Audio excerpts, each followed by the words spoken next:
रात्रीतून जर एखाद्या राज्याची संपूर्ण राजकीय यंत्रणा अचानक कोलमडली, तर सकाळी उठल्यावर सत्तेची सूत्र नेमकी कोणाच्या हातात असतात? खूपच रंजक आणि अनेकदा गोंधळात टाकणारा प्रश्न आहे. हो ना, म्हणजे राज्याच्या मुख्यमंत्र्यांच्या हातात, की राजभवनात बसलेल्या राज्यपालांच्या, की थेट लष्कराच्या? जेव्हा आपण भारतासारख्या विशाल देशाचा विचार करतो, तेव्हा हा सत्तेचा लपंडाव कायम सुरूच असतो. नक्कीच. आणि सत्तेची ही सर्व सूत्रे ज्या एका ब्लूप्रिंटमधनं चालतात, ती म्हणजे आपली भारतीय राज्यघटना. अगदी बरोबर. आणि आजच्या या सखोल विश्लेषणामध्ये आपण याच ब्लूप्रिंटच्या आत डोकावणार आहोत.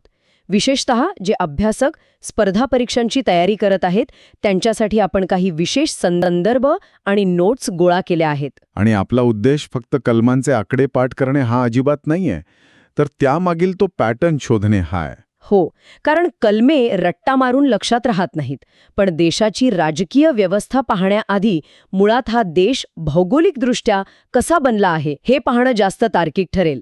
बरोबर. संविधानाचा भाग 1 याच भौगोलिक सीमारेषांबद्दल बोलतो. कलम 1 मध्ये संघराज्याचे नाव आणि क्षेत्र आहे. पण मला नेहमी कलम 2 आणि कलम 3 मध्ये जास्त रस वाटतो. म्हणजे हे कलम 2 आणि 3 जणू संसदेच्या हातात असलेले देशाच्या नकाशाचे एडिट बटन आहे, असं नाही वाटत? Edit button? बापरे, ही उपमा तर अगदी तंतोतंत लागू पडते. कलम 2 आणि 3 नुसार नवीन राज्यांना सामावून घेणे किंवा सध्याच्या राज्यांच्या सीमा आणि नावात बदल करण्याचे सर्वाधिकार संसदेला आहेत. अच्छा, म्हणजे राज्य स्वतःच्या सीमा ठरवू शकत नाहीत? नाही. म्हणूनच भारताचे वर्णन विनाशी राज्यांचा अविनाशी संघ असे केले जाते. संसद राज्यांचे अस्तित्व बदलू शकते, पण राज्य संघराज्यातून बाहेर पडू शकत नाहीत. पण एक मिनिट, जर संसदेकडे एवढे मोठे एडिट बटन आहे, तर या भूभागावर राहणाऱ्या सामान्य माणसाला काय संरक्षण आहे? संसदेला काहीच ब्रेक नाही का? तिथेच तर संविधानाचा भाग 3 म्हणजेच आपले मूलभूत हक्क चित्रात येतात. म्हणजे कलम 14 जे कायद्यासमोर समानता देते ते. मग वंश, जात, लिंग किंवा जन्म ठिकाण यावरून कोणताही भेदभाव करण्यास सक्त मनाई आहे. मूलभूत हक्क हे एक प्रकारे राज्याच्या सत्तेवर घातलेले अंकुशच आहेत. बरोबर. पण या सर्व हक्कांमध्ये एक कलम वारंवार चर्चेत असतं, विशेषतः स्पर्धा परीक्षांमध्ये. ते म्हणजे कलम 17. हो, अस्पृश्यता निर्मूलनाचं कलम. म्हणजे मला नेहमी प्रश्न पडतो की एवढे मूलभूत हक्क असताना याच कलमावर वारंवार फोकस का केला जातो? हा केवळ कायद्याचा भाग आहे की त्यामागे काही अजून आहे? यामागे एक अतिशय सखोल सामाजिक कारण आहे. बघा, कलम 17 हे फक्त पुस्तकातला तांत्रिक नियम नाही. ती भारतीय समाजात रुजलेली विषमतेची दरी नष्ट करणारी एक ऐतिहासिक क्रांती आहे. खरंच की. जेव्हा उद्या एखादा प्रशासकीय अधिकारी प्रशासनात जातो, तेव्हा त्याला फक्त कायदे राबवायचे नसतात, त्याला समाज हाताळायचा असतो. या सामाजिक सुधारणेची जाणीव नसेल तर संविधानाचा हेतूच साध्य होणार नाही. अगदी 100% बरोबर. संविधानाचा उद्देश समाज घडवणे हा सुद्धा आहे. आणि यानंतर स्वातंत्र्याचा अधिकार देणारे कलम 19 आणि प्रत्येकाला वैयक्तिक स्वातंत्र्य देणारे कलम 21 येते. हो, राईट टू लाईफ. पण मला वाटतं जगण्याचा अधिकार हा नुसता श्वास घेण्यापुरता मर्यादित असू नये. म्हणूनच तर नंतरच्या काळात कलम 21 मध्ये कलम 21A जोडले गेले. हे कलम प्राथमिक शिक्षणाचा अधिकार देते. अच्छा, म्हणजे शिक्षणाशिवाय जगण्याला अर्थ नाही हे मान्य केले गेले. अगदी तसंच. शिक्षणाशिवाय जगणे हे केवळ अस्तित्वात असणे आहे, अर्थपूर्ण जीवन नाही. बरं, आता आपण नागरिकांचे हक्क पाहिले, पण सरकारने नागरिकांसाठी सकारात्मक काय करावे हे सांगणारीही काही कलमं आहेत ना? हो, ज्याला आपण राज्याची मार्गदर्शक तत्वे किंवा DPSP म्हणतो. जसं की कलम 38. हे राज्याने लोककल्याणासाठी सामाजिक व्यवस्था निर्माण करण्याबाबत बोलते. थोडक्यात सांगायचे तर वेलफेअर स्टेट किंवा कल्याणकारी राज्य. हो, ही तत्वे म्हणजे भविष्यातील सरकारांसाठी दिलेली एक प्रकारची चेकलिस्टच होती. पण या चेकलिस्टमध्ये मला नेहमीच एक मोठा विरोधाभास वाटतो. म्हणजे आपण कलम 40 आणि कलम 44 ची तुलना करूया. बरं. कलम 40 सांगते की ग्रामपंचायतींचे गठन करावे, म्हणजे सत्तेचे विकेंद्रीकरण, दिल्लीवरून थेट खेड्यापर्यंत. पण लगेच कलम 44 येते, जे संपूर्ण देशासाठी समान नागरी कायदा म्हणजे UCC आणण्याची सूचना करते. एका बाजूला गावागावात विकेंद्रीकरण आणि दुसऱ्या बाजूला एकच कायदा आणून केंद्रीकरण. हे थोडं परस्पर विरोधी नाही का वाटत? वरवर पाहता हा विरोधाभास नक्कीच वाटतो. पण जर तुम्ही संविधानाच्या गाभ्यापर्यंत गेलात तर हा एक अतिशय विचारपूर्वक साधलेला समतोल आहे. समतोल हं. तो कसा काय? बघा, कलम 40 हे प्रशासकीय गरजांसाठी आहे. भारतात दर काही कोसांवर संस्कृती बदलते. तिथे दिल्लीत बसून खेड्याचा विकास करता येत नाही. हो, तिथे विकेंद्रीकरण हवेच. पण कलम 44 हे नागरिकांच्या मूलभूत आणि नागरी अधिकारांबद्दल आहे. न्याय मिळण्याची प्रक्रिया तुम्ही कोणत्या समाजात जन्माला आला आहात यावर अवलंबून असू नये. कायद्याची नजर सर्वांसाठी समान असावी. अच्छा, आता समजलं. प्रशासकीय विकास स्थानिक पातळीवर, पण कायदा समान. आणि यासोबतच कलम 51 मधील मूलभूत कर्तव्यही येतात. नक्कीच, हक्क आणि सुविधेसोबत जबाबदारीही येते. हे सर्व कागदावर खूप उत्तम मांडले आहे. पण हे राबवणारे जे प्रमुख आहेत, म्हणजे राष्ट्रपती आणि राज्यपाल, त्यांची तुलना करणं आता जास्त महत्त्वाचं ठरतं. हो, ही तुलना खऱ्या अर्थाने खूप फायदेशीर ठरते. संविधानाने केंद्र आणि राज्य पातळीवर एक समांतर व्यवस्थाच निर्माण केली आहे. जसे की कलम 52 नुसार देशासाठी एक राष्ट्रपती असेल, तर कलम 55 नुसार राज्यासाठी राज्यपालांची नियुक्ती. पण इथे माझा एक आक्षेप आहे. कोणता? राष्ट्रपतींची निवड ही निर्वाचित प्रतिनिधींकडून होते, पण राज्यपालांची मात्र थेट केंद्राकडून नियुक्ती केली जाते. मग राज्यपाल हे राज्याचे कमी आणि दिल्लीचे प्रतिनिधी जास्त वाटत नाहीत का? हा संघराज्य व्यवस्थेतील सर्वात जुना वादाचा मुद्दा आहे. पण याची ऐतिहासिक पार्श्वभूमी समजून घेणं गरजेचं आहे. राज्यपालांची ही पद्धत आपण कॅनडाकडून घेतलीय. अच्छा, कॅनडाकडून. हो. स्वातंत्र्याच्या वेळी देशाचे तुकडे होण्याची भीती होती. अशावेळी केंद्राकडे एक अशी व्यक्ती राज्यांमध्ये असणे आवश्यक होते जी राज्याला देशापासून फुटण्यापासून रोखू शकेल. ते एक संवाद सेतू आहेत. पण म्हणूनच तर त्यांच्यात नेहमी संघर्ष होतो. हा संघर्ष त्यांना पदावरून काढतानाही दिसतो. कलम 61 मध्ये राष्ट्रपतींवरील महाभियोगाची अवघड प्रक्रिया आहे, जी आपण अमेरिकेकडून घेतली आहे. बरोबर. पण राज्यपालांना काढण्यासाठी अशी कोणतीही महाभियोगाची पद्धत नाहीये ना? अगदी बरोबर. कारण राज्यपाल हे निर्वाचित नसतात. त्यामुळे ते राष्ट्रपतींची मर्जी असेपर्यंत पदावर राहतात. पण या दोघांच्या अधिकारांमध्ये काही कमालीचे साम्य सुद्धा आहे. हो, क्षमादानाचा अधिकार.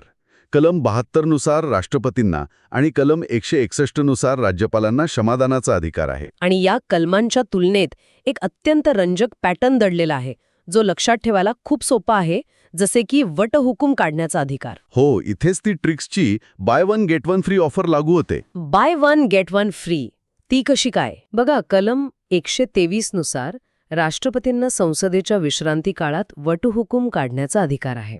आता 1, 2, 3 या आकड्यांमधला 1 उचलून 2च्या नंतर ठेवलं तर काय मिळतात? 213. अरे वा, हो, 213 मिळतात. आणि कलम 213 हे राज्यपालांना वटहुकूम काढण्याचा अधिकार देते. 123 आणि 213. हे लक्षात ठेवण्यासाठी खरंच उत्तम आहे. पण हे वटहुकूम म्हणजे हुकुमशाहीचे आदेश नसतात बरं का. अधिवेशन सुरू झाल्यावर त्यांना मंजुरी मिळणं बंधनकारक असते. बरं, आता हे प्रमुख समजले. पण देशाचा आणि राज्याचा गाडा हाकण्यासाठी सर्वात महत्वाची गोष्ट लागते, ती म्हणजे पैसा. हो, अर्थकारण हा कोणत्याही प्रशासनाचा कणा असतो. मग हा पैसा कुठून येतो आणि यावर नियंत्रण कसे राहते? इथेही तो समांतर पॅटर्न आहे का? नक्कीच आहे. संविधानाने पैशांच्या बाबतीत अत्यंत काटेकोर नियम बनवले आहेत. जसे की कलम 110 हे केंद्राच्या अर्थविषयक विधेयकाची म्हणजे मनी बिलची व्याख्या करते. आणि इथे आणखी एक ट्रिक आहे. अच्छा, सांगा पाहू. केंद्राच्या बहुतांश कलमांमध्ये 89 मिळवले की राज्याचे कलम मिळते. म्हणजे कलम 110 मध्ये 89 मिळवले की होतात 199, जे राज्याच्या अर्थविधेयकाबद्दल आहे. हा पॅटर्न खरंच खूप उपयोगी आहे. आणि तसेच कलम 112 मध्ये केंद्राचा अर्थसंकल्प आहे. त्यात 90 मिळवले की मिळते कलम 202, जे राज्यांच्या अर्थसंकल्पाची तरतूद करते. पण पैसा नुसता गोळा करून चालत नाही ना. केंद्राकडे करांमधून मोठा महसूल जमा होतो. मग राज्यांना वाटतं की केंद्र त्यांच्या हक्काचा पैसा देत नाही. बरोबर. आणि म्हणूनच संविधानाने एक स्वतंत्र व्यवस्था निर्माण केली आहे. ती म्हणजे कलम 280 अंतर्गत येणारा वित्त आयोग. हो, वित्त आयोग हा केंद्र आणि राज्यांमधील आर्थिक वितरणाचा समतोल राखतो. पण फक्त आर्थिक संस्था पुरेशा नसतात. न्यायव्यवस्थेचे नियंत्रणही महत्वाचे असते. नक्कीच. कलम 143 हे त्याचे उत्तम उदाहरण आहे. यानुसार राष्ट्रपती सर्वोच्च न्यायालयाचा सल्ला घेऊ शकतात. बापरे, राष्ट्रपती देशाच्या सर्वोच्च पदावर असूनही त्यांना सर्वोच्च न्यायालयाचा सल्ला घ्यावा लागतो. हे चेक अँड बॅलन्सचे उत्तम उदाहरण आहे. आणि न्यायव्यवस्थेच्या नियंत्रणात कलम 226 हे तर थेट सामान्य नागरिकांच्या हातातील मोठं अस्त्र आहे. आपण अनेकदा मूलभूत हक्कांसाठी सर्वोच्च न्यायालयात जाण्याच्या कलम 32 बद्दल ऐकतो, पण उच्च न्यायालयाचे हे कलम 226 अधिक व्यापक नाही का? हो, अत्यंत महत्त्वाचा मुद्दा मांडलात. सर्वोच्च न्यायालय फक्त मूलभूत हक्कांसाठी आदेश काढू शकते, पण कलम 226 अंतर्गत उच्च न्यायालय इतर कायदेशीर अधिकारांसाठीही आदेश काढू शकते. म्हणजे उच्च न्यायालयाची व्याप्ती मोठी आहे. आणि या व्यवस्थेचा गाडा निष्पक्षपणे चालवण्यासाठी कलम 315 नुसार UPSC आणि MPSCची स्थापना केली जाते. होय, तसंच निवडणुकांसाठी कलम 324 नुसार निवडणूक आयोगाची स्थापना होते. सरकारे येतात आणि जातात, पण या संस्था डोलारा स्थिर ठेवतात. पण ही स्थिरता कायम राहतेच असे नाही ना. कधीकधी व्यवस्था पूर्णपणे कोलमडून पडते. मग संविधानात कोणता प्लॅन बी आहे? त्यासाठीच आणीबाणीच्या तरतुदी आहेत. संविधानाने प्रत्येक मोठ्या संकटाचा विचार केला आहे. आणीबाणी म्हणली की कलम 352ची राष्ट्रीय आणीबाणी आणि 360ची आर्थिक आणीबाणी आठवते. पण सर्वात वादग्रस्त कलम म्हणजे 356 राष्ट्रपती राजवट. दुर्दैवाने हे खरे आहे. कलम 356चा वापर अनेकदा राजकीय हत्यार म्हणून विरोधी पक्षाचं सरकार पाडण्यासाठी झाला आहे. मग यावर काहीच उपाय नाही का? आहे ना. सर्वोच्च न्यायालयाने SR बोम्मई खटल्यात ऐतिहासिक निकाल दिला. त्यांनी स्पष्ट केले की कलम 356चा वापर हा नेहमी शेवटचा पर्याय म्हणूनच झाला पाहिजे. म्हणजे न्यायालय तो निर्णय रद्द करू शकते का? हो, जर केंद्राने चुकीच्या हेतूने राष्ट्रपती राजवट लादली तर न्यायालय जुने सरकार पुन्हा प्रस्थापित करू शकते. या निकालामुळे गैरवापराला मोठा ब्रेक लागला. म्हणजे संविधानातील त्रुटी न्यायालयीन निकालांमधून सुधारल्या गेल्या. पण संविधानातच बदल करायचा असेल तर? त्यासाठी कलम 368 आहे. या कलमानुसार संसदेला घटना दुरुस्ती करण्याचा अधिकार आहे. हे कलम सिद्ध करते की राज्यघटना हे गोठलेले पुस्तक नाही, तर ती एक जिवंत व्यवस्था आहे. हो, म्हणजे काळासोबत ती स्वतःला अद्यावत करते. याचं एखादं ताजं उदाहरण? मगाशीच आपण कलम 21A पाहिले, जे शिक्षणाचा अधिकार देते. ते मूळ राज्यघटनेत नव्हते, 86व्या घटना दुरुस्तीने समाविष्ट केले. किंवा अगदी अलीकडचे GSTचं उदाहरण घ्या. बरोबर. कलम 368 नसते तर आपण 21व्या शतकातील गरजा पूर्णच करू शकलो नसतो. आजच्या या सखोल विश्लेषणामध्ये आपण देशाचा पाया, मूलभूत हक्क, राष्ट्रपती आणि राज्यपालांची तुलना खूप छान समजून घेतली. आणि हे यासाठी महत्त्वाचे आहे कारण फक्त काय घडते हे न पाहता का आणि कसे घडते हे पाहणे आवश्यक आहे. हा तार्किक धागा पकडला की अभ्यास एक रंजक प्रवास बनतो. नक्कीच. आपण या चर्चेच्या अगदी शेवटी आलो आहोत, पण जाता जाता मला एक अतिशय गुंतागुंतीचा मुद्दा उपस्थित करायचा आहे. बर, कोणता? आपण राष्ट्रपती आणि राज्यपालांच्या अधिकारांची तुलना पाहिली. आपल्याला माहीत आहे की राष्ट्रपतींकडे संरक्षण दलांचे सर्वोच्च अधिकार असतात. ते लष्कराचे प्रमुख असतात, जे अधिकार राज्यपालांकडे नसतात. अगदी बरोबर आहे. पण आता एका परिस्थितीची कल्पना करा. समजा एखादी राज्यामध्ये कलम 356 अंतर्गत राष्ट्रपती राजवट लागू झालीय. सर्व प्रशासकीय अधिकार राज्यपालांच्या हातात आहेत.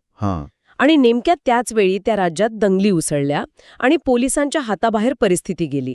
तर अशा आणीबाणीच्या क्षणी राज्यपाल थेट लष्कराला पाचारण करू शकतात का? अच्छा, तर खूपच मोठा प्रश्न आहे. हो ना.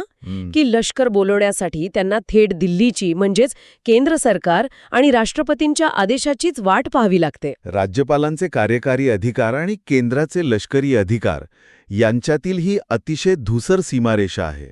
हा खरोखरच एक ग्रे एरिया आहे. नक्कीच. आणि संविधानाची हीच तर खरी गंमत आहे. जिथे संपल्यासारखे वाटते तिथेच एक नवीन प्रश्न उभा राहतो. या प्रश्नाचं उत्तर शोधण्याचा नक्की प्रयत्न करा. आजच्या या सखोल विश्लेषणात आपण इथेच थांबूया.